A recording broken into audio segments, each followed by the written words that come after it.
astăzi vom arunca Jiggly Slime dezactivate. Eu le-am lăsat pe balcon și s-au dezactivat, e un frig afară, se apropie un nor foarte mare, da, cred că ninge acum la noi și le-am lăsat pe balcon.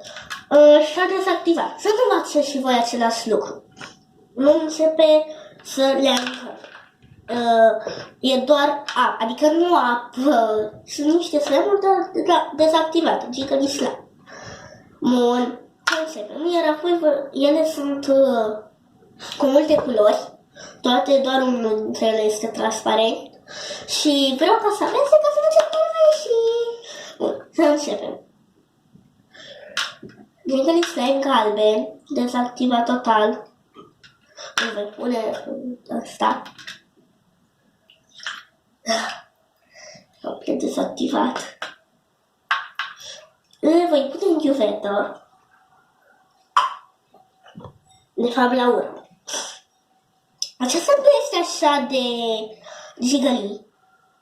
Oh, e super tare. Dar are o culoare foarte frumoasă.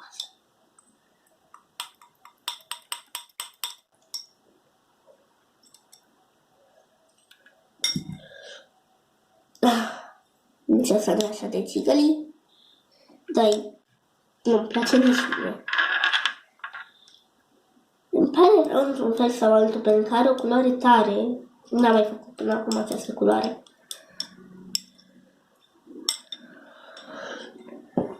Ăsta îmi place foarte tare. Poți să dai mai sus. Mai sus.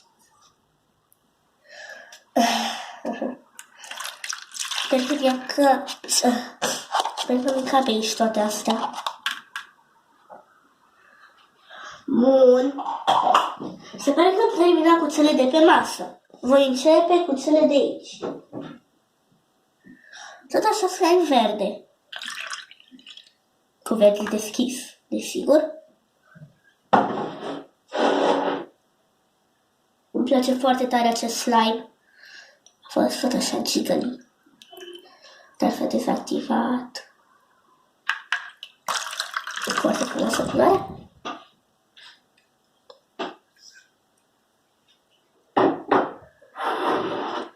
Aici.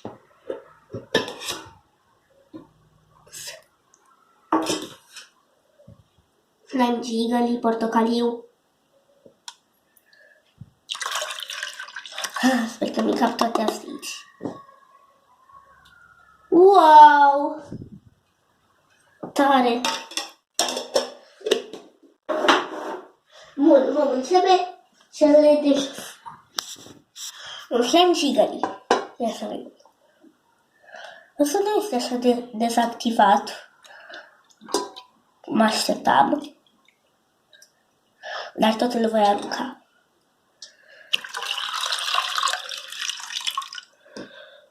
Îmi umple tot asta. Bun. Mai departe. Am 3 slime-uri crem, dacă vreți să știți. Slime crem, dezactivat. Vai, mi-am umplut toată asta, cred că nu o să-mi ajungă.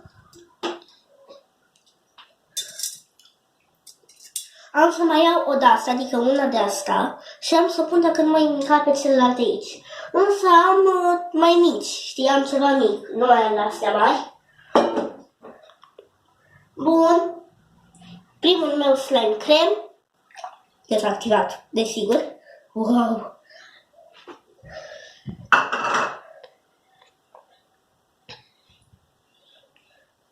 Slime maro, dezactivat.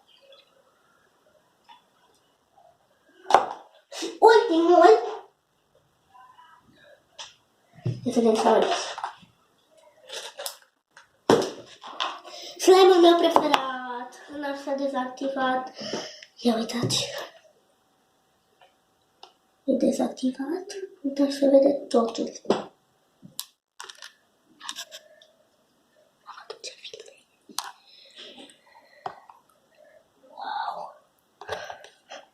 Haideți Să-l răsturnăm.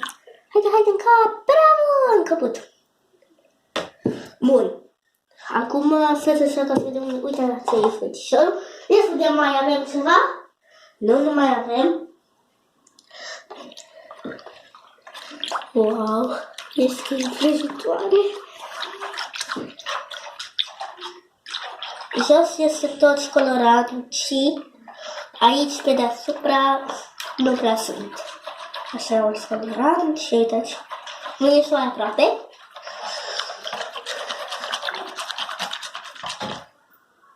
Wow, și tot maro.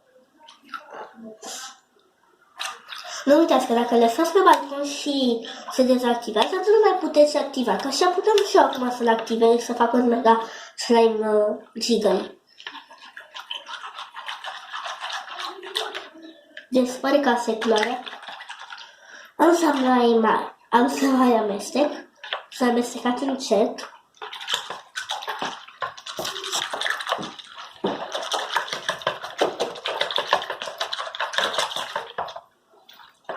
Wow.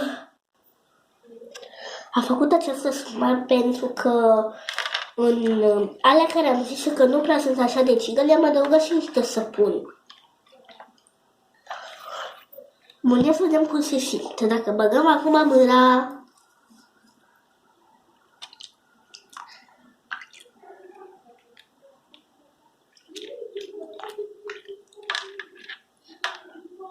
zis că e o apă.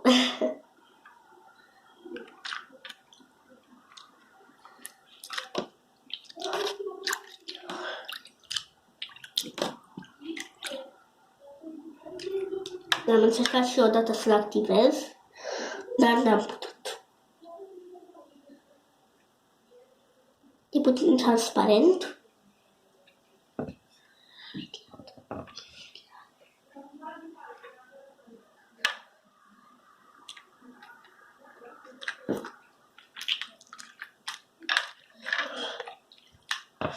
Am să mai încerc eu acasă să-l mai activez. Doar e lipici.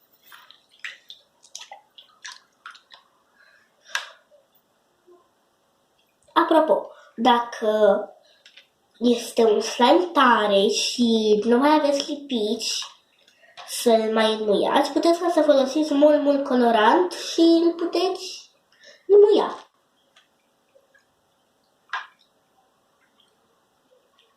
Wow!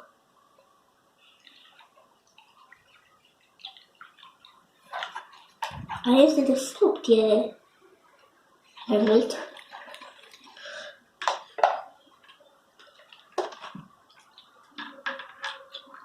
Nu e așa de dezactivat cum așteptam. Credeam că este doar apă. Dar însă este foarte puțin activat. Dar tot este ca o apă.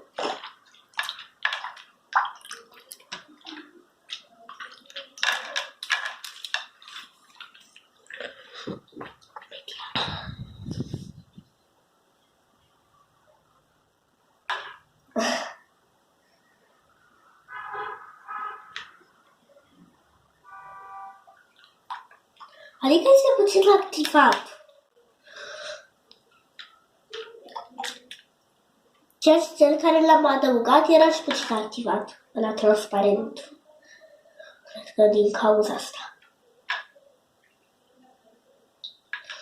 Nu știu cum s-a întâmplat asta cu slime-ul transparent și cu celelalte slime dezactivate.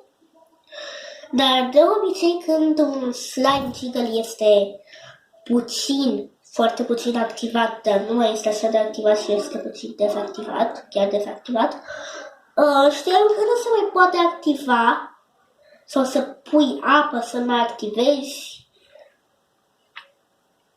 mai mult. Nu știu. Sau aici când l-am turnat, nu știu când s-a mai ținut. Motivul de a mai fi puțin activat. Wow, e chiar activat puțin.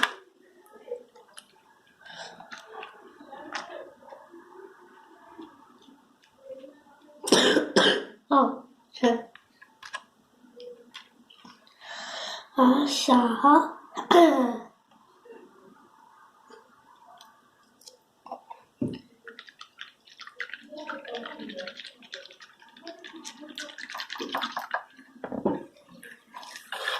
Wow.